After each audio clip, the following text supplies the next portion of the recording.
અમરેલીમાં એક એવી ઘટના સામે આવી છે જે શાળા અને બનેવીના સંબંધો પર સીધા સવાલો ઊભા કરે છે, જેની વિગતે ચર્ચા કરીશું. નમસ્કાર, હું છું પ્રથમ મોદી, આપ જોઈ રહ્યા છો નિર્ભય ન્યૂઝ.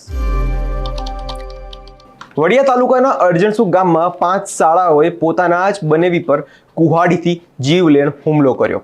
60 વર્ષના દિનેશભાઈ સોલંકીનો પગ કાપી નાખ્યો અને આજે એ વૃદ્ધ સારવાર દરમિયાન તેમનું મોત થયું છે. ત્યારે પ્રશ્નો થાય છે, અમરેલીમાં દિવસે ને દિવસે જે ક્રાઇમ છે વધતો જતો રહે છે કે ફક્ત પોલીસ પછી ચોપડાની કાર્યવાહી કરવા માટે જ બેસી રહી છે. મળતી માહિતી મુજબ ગોંડલના દિનેશભાઈ સોલંકી છેલ્લા એકાદ મહિનાથી પોતાના પરિવારથી અલગ રહેતા હતા. પત્ની સાથે ઝઘડો થયો હતો, પરિવાર સાથે મતભેદ હતા, પણ કાલે તેમના સમાધાનની આશા સાથે અમરેલીના અરજણસુ ગામે આવ્યા, જ્યાં તેમના સગા ભરતભાઈ રહે છે. ભરતભાઈના ઘરે સમાધાન માટે 5 શાળાઓને બોલાવવામાં આવ્યા હતા, પણ સમાધાન શું થયું સાહેબ? સમાધાનનો ખેલાયો ખૂની ખેલ. 8 જેટલા લોકોએ વૃદ્ધ પર તૂટી પડ્યા કુહાડી લાકડી વડે દિનેશભાઈનો પગ કાપી નાખ્યો. એ વૃદ્ધને લોહી લુહાણ હાલતમાં પહેલા અમરેલી પછી રાજકોટ ખસેડવામાં આવ્યા, પણ સારવાર દરમિયાન તેમનું મોત થયું છે. નજર કરીએ તે હોસ્પિટલના દ્રશ્યો પર અને સાંભળીએ પોલીસનું શું કહેવું છે. વડિયા તાલુકાના અરજણસુ ગામે રહેતા ભરતભાઈ રાઠોડના ઘરે ગોંડલથી દિનેશભાઈ સોલંકી નાવ આવેલ અને તે દરમિયાન તેમના જ સાપર સુડાવરના વતની તેમના જ શાળાઓ દ્વારા 2 ઇકો ગાડીમાં લગભગ 12 થી 13 જણા આવેલ અને તેમના પર જીવલેણ હુમલો કરેલ. તેમના બંને પગ પર ખૂબ જ ગંભીર ઈજા પહોંચાડેલ. હાલમાં જે પણ ભોગ બનનાર છે તેને અમરેલી સિવિલ હોસ્પિટલ ખાતે લાવવામાં આવેલ છે. આગળ કાર્યવાહી ચાલુ છે.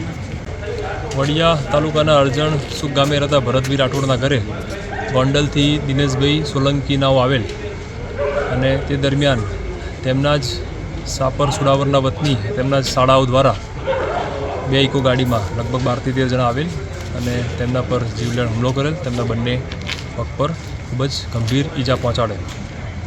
હાલમાં જે પણ ભોગ બનનાર છે તેને અમરેલી સિવિલ હોસ્પિટલ ખાતે લાવવામાં આવેલ છે. આગળ કાર્યવાહી ચાલુ છે. પોલીસને હવે લોકો પૂછી રહ્યા છે કે અમરેલી પોલીસ ક્યાં હતી તમે જ્યારે ગામમાં લોકો કુહાડી લઈને ફરતા હતા? એ ગામમાં આટલો ઉગ્ર ઝઘડો થયો અને કે કોઈ સમયસર મદદ કેમ ના કરી શકે? ડીવાયએસપી ચિરાગ દેસાઈએ તેની તપાસ શરૂ કરી છે, પણ એ હુમલાખોરો હજુ સુધી પણ પકડાયા નથી. કેમ? તેના સવાલો તેના સ્થાનિકો કરી રહ્યા છે કે જે આટલા બધા ક્રાઇમ જે છે વધતો જતો રહે છે અમરેલીમાં, તો પોલીસ શા માટે શાંત છે? જણાવી દઈએ, થોડા દિવસ પહેલા પણ બાબરા તાલુકાના ફુલઝર ગામમાં પણ એક ઝઘડો આઈતે થયો હતો. ઘોડા અને ટ્રેક્ટર વચ્ચેની સામાન્ય તકરારથી લોહી લુહાણ જેવી અથડામણ થઈ ગઈ હતી અને એકનો જીવ ગયો હતો અને 9 લોકો ઘાયલ થયા હતા. તે પછી આ ઘટના, પોલીસનો કાફલો ફુલઝર ગામમાં પહોંચ્યો અને પછી હવે ફરી એકવાર હિંસા જે ગામમાં સામે આવી છે. એક પછી એક ગુનાઓ, એક પછી એક હત્યાઓ. શું અમરેલીમાં કાયદો હવે ફક્ત કાગળ પર બાકી રહ્યો છે? ગામડાઓમાં બનાવના કેસો સમાધાનની જગ્યાએ કુહાડી ચાલવા લાગી છે. શું હવે કોઈને ડર નથી? શું કોઈને ભય નથી? ત્યારે સવાલ થાય છે, દિનેશભાઈને ન્યાય ક્યારે મળશે? 5 શાળાઓએ પોતાના જ બનેવીનો જીવ લઈ લીધો અને આજ રોજ અમરેલીના લોકો કહે છે અમે સુરક્ષિત નથી.